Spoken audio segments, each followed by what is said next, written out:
খেলার মধ্যে ফাউল হয়, সে রেফারির কাছে বিচার দিবে, সে দর্শকের কাছে বিচার দিবে। 85% মানুষ যখন রাজাকারকে রাজাকার বলবে, তখন রাজাকার কিন্তু এই দেশে থাকতে পারবে না। অচিরেই এই দেশে একটা গৃহযুদ্ধ তৈরি হবে। বাংলাদেশের সকল জনগণ একসাথে হয়ে জামাত শিবিরকে উৎখাত করবে। আপনাকে আমরা নিয়োগ দিয়েছি, আপনারা আমাদের কথা শুনতে বাধ্য। এই মুহূর্তে বাংলা ছাড়, জামাত শিবির রাজাকার, জামাত শিবির রাজাকার। এই মুহূর্তে বাংলা ছাড়। স্বাধীন সার্বভৌমত্ব রাষ্ট্রের জন্য একটা আসনি সংকেত।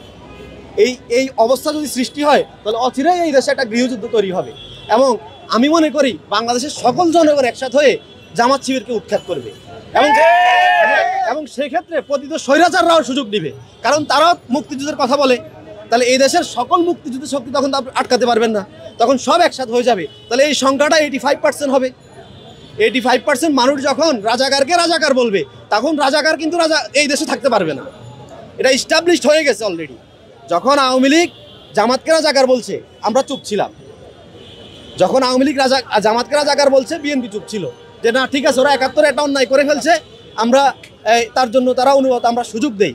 কিন্তু আমরা এখন দেখছি যে এই রাজাকারকে সুযোগ দেওয়ার কোনো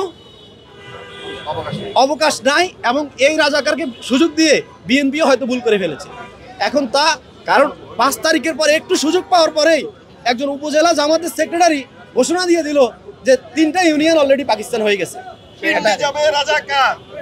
এটা এই ধরনের দৃশ্যতা থেকে আপনি এখন রাষ্ট্রীয় সংকটকে উত্তরণ করেন, এখন রাষ্ট্রকে বাঁচান, রাজাকার আলবদরদের হাত থেকে রাষ্ট্রকে বাঁচান।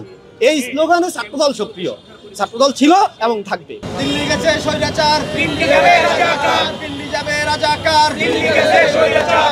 যারা সেখানে উপস্থিত ছিল বা হত্যাকাণ্ডের সাথে জড়িত, তাদের কিন্তু অন্য জায়গা থেকে তারা আগত, তারা কিন্তু ওই জায়গায় বা তার সাথে সরাসরি না। তো যেখানে ভিকটিম হয়ে গতকালও সোহাগের পরিবারের কাছে বিএনপির নেতৃবৃন্দ আমাদের ভারপ্রাপ্ত চেয়ারম্যানের পক্ষ থেকে উপহার পৌঁছে দিয়েছে, সেই জায়গায় তাদের পরিবারের কোনো আপত্তি নাই। কিন্তু এখানে দেখলাম ফ্রেমিংগুলো হচ্ছে সরাসরি, আপনি দেখা গেল খেলার মধ্যে ফাউল হয়, সে রেফারির কাছে বিচার দিবে, সে দর্শকের কাছে বিচার দিবে। আমরা তো এখন দর্শকের ভূমিকায়, আমরা তো সরকার না।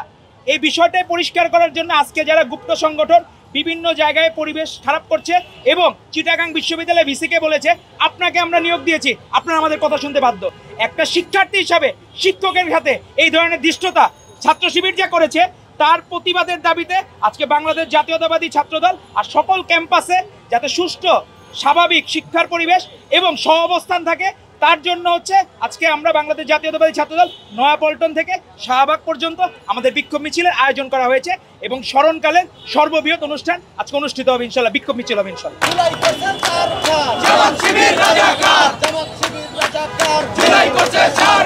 হত্যাযজ্ঞের পিছনে যারা এই হত্যাকাণ্ড ঘটিয়েছে, সেটার দিকে সরকার না গিয়ে বরং ইসলামিক দল এবং আমাদের নতুন একটি দল, তারা আমাদের মাননীয় ভারপ্রাপ্ত চেয়ারম্যান জনাব তারেক রহমানের বিরুদ্ধে ক্রমাগত মিথ্যাচার এবং অপপ্রচার করছে।